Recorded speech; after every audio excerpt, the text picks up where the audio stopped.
Hey,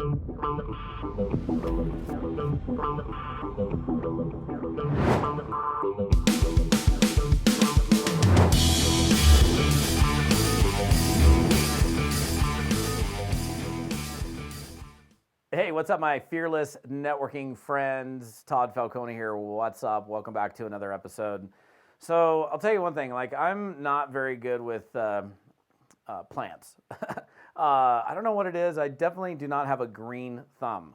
I have friends of mine that have a green thumb and they've got plants everywhere and their plants are flourishing. You know, it's weird because sometimes I don't know if I'm overwatering it or underwatering it. I don't know if any of you guys can relate. Like you're putting water in the plant and I know you can touch the dirt and figure out if it's wet or not, but like for some reason, I've always not been super good with plants in terms of like the whole watering of a plant. Is it too much water? Is it not enough water? Why is my plant dying? And I think, it's interesting when I think about that because relationships are a lot like plants. And in order for a plant to survive, unless it's a cactus, and even cactuses need water, maybe very little water, but they need to be tended to. They need to be nurtured. They need to be watered. They need to be fertilized, trimmed, and taken care of. And I think there's a great analogy between relationships and plants in network marketing. The reality is network marketing is a relationship game. It's a relationship building business. We don't have to always go build the relationship, of course, before we invite somebody to take a look, but how people perceive us is very, very important. Like if people were to describe you without you being present, how would they, what are they saying about you? They're saying great things like, oh man, that person's so cool. They're so fun. They're great listeners. They're just great to be around. Or like, oh man, every time I'm around, all they do is gossip, or they're negative or toxic, or, that'd be an interesting thing to know, how people talk about you when you're not there. And when I look at my career as an entrepreneur, one thing I can definitely point to that's been extremely helpful is just the way I've chosen to build relationships with individuals. And I definitely think that relationships are like plants. I'm far better at like human relationships than plant relationships. But the truth is you can probably fertilize or overwater a human relationship, just like you can underwater a human relationship or a plant. So, here's what I mean. I want you guys to just understand this. I've done a number of trainings on this subject of, building relationship capital.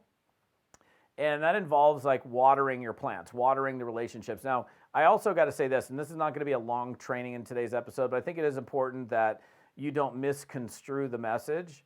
And I have to always kind of use this disclaimer because every time I get into a conversation about, building relationships and building relationship capital, sometimes people get confused and they think that it's just, oh, you're just out there building relationships. When am I supposed to invite people? When am I supposed to ask people to take a look? This is more like your long game strategy, like your long-term strategy.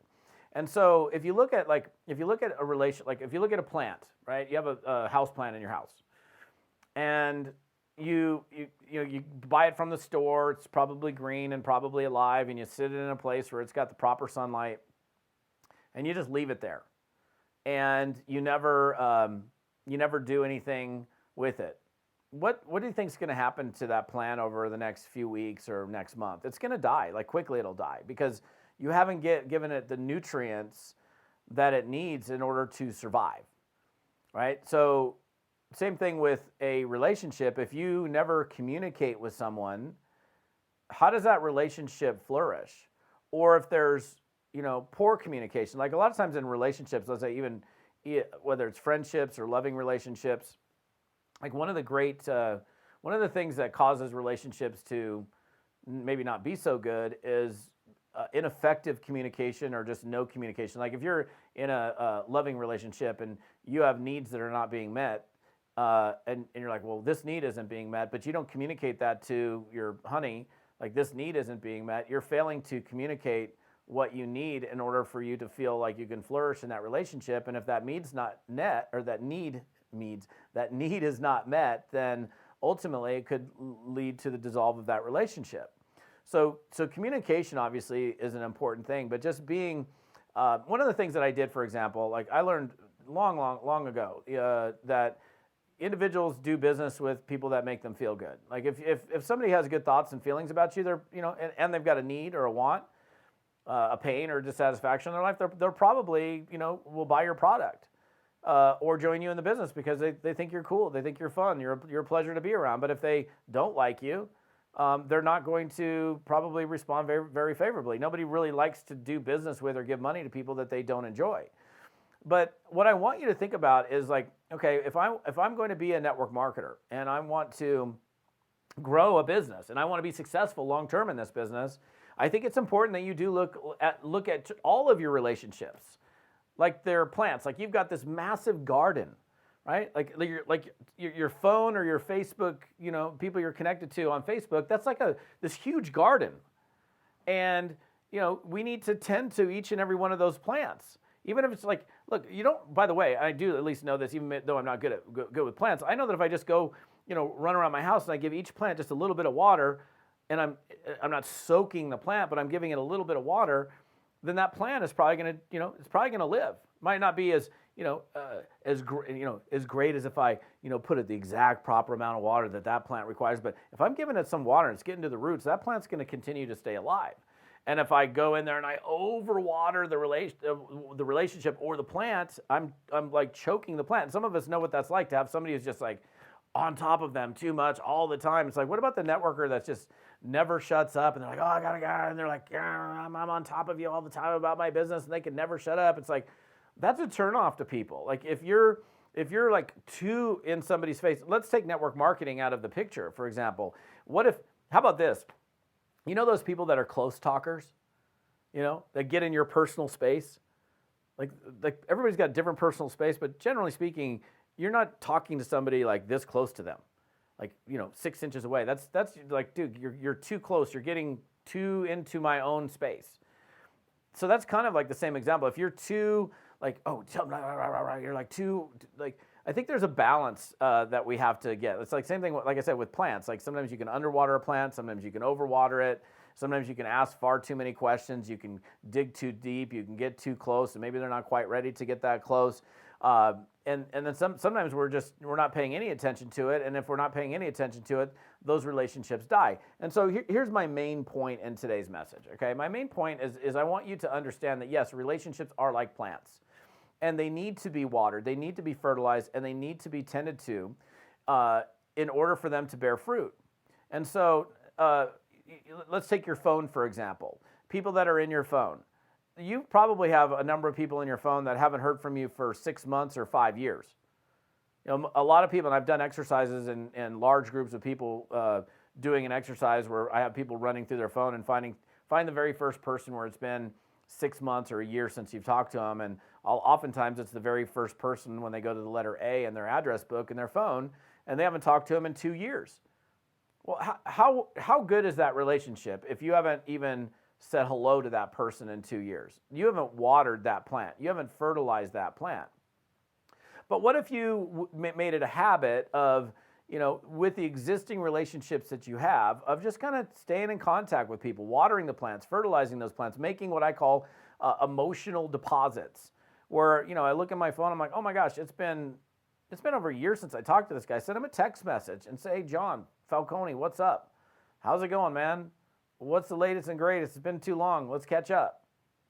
The sheer act of me reaching out, that's like me grabbing the water and dropping some water on that plant. Oh, this guy reached out to me and said hello, and then I take it into a quick conversation like, hey, let's get on the phone and let's chat. Dude, what's going on? How are you doing? I haven't talked to you in over a year, blah, blah, blah. What's happening? And is it a business call? No. Could it turn into a business call? It could. But that's not the purpose of that exercise. The purpose of that exercise is merely to water the plant. And again, what's crazy is I'll do this exercise with a group of people, and I'll have them, like in my A teams, I'll have people do this one challenge where during the week they got to reach out to 10 people and just make that emotional deposit and send a text message and reconnect. It's a re-engagement exercise. And every time we do that exercise, people come back the next week and they're like, oh my gosh, I signed that person up, or I got a new customer, even though that's not the intention of the exercise. what ends up happening is like, well, what are you up to? It's like, oh my gosh, I've been building this business and having a blast and like with having fun working for myself, working from home. Well, what's that all about? I want to know. Even though that's not the intention of the exercise, it will happen. But the real intention is to keep those plants alive, so that it's kind of like and another way I've used this example is if you cannot go to a bank that you don't have an account in, and then walk up to the teller and say, I'd like to make a withdrawal from this bank. Hey, walk up, try this. In fact, go to a bank you don't have an account in tomorrow. Walk up to the teller and say, I would like to make a withdrawal. And he's going to say, oh, okay, well, do you have your card or what's your account number? Like, I don't have a card. I don't have an account here. Oh my gosh, wait. Are you robbing us? That's what's going to, no, I'm not robbing you. No, I just want to make a withdrawal. She's like, no, look, honey, let me explain this. You need to start an account here. We'll give you an account number. And then you put money into the account. And then you can make a withdrawal to the amount of funds that are in your account. Okay, great. Now I understand it. And of course, please don't do this because they might think you're actually robbing them, and that's not going to be a good deal for you. But we know we already know we can't go take money out of a bank that we don't have any money in. How can you expect somebody that you haven't talked to in 2 years, 5 years, 10 years to respond favorably, or even a year or 6 months? And the only time that you reach out is when you want something. You cannot make a withdrawal from an empty account. It's impossible. I think it's kind of weird when in network marketing, where we teach people, go write down your list of everybody that you've known since birth and call those people. Well, it's like some of these people that I've known since birth, I haven't talked to in 3 years, 5 years, 10 years. I'm going to call them up and say, geez, I've got this cool business. I've been thinking about you. It's like, bro, I haven't talked to you in 2 years. What's your name? It's weird. But if you make it a habit of watering, even when you're not doing business or even have no intention of doing business, and you're just maintaining relationships and maintaining contact, if and when you decide to reach out and say, I've got this new product that we launched, or I've got this business that I'm doing, they are going to respond far more favorably to you than having never heard from you for the last 7 years.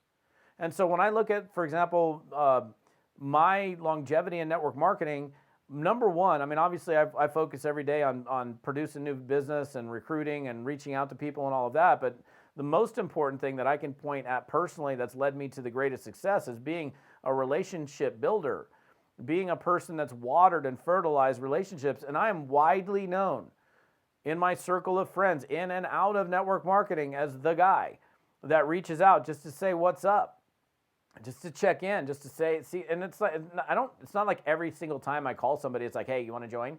Hey, you ready to join now? Hey, do you want to join now? That gets old too. I mean, and if you think about that, like I have one guy in particular in my phone. I still have his number saved so I can know not to take his call.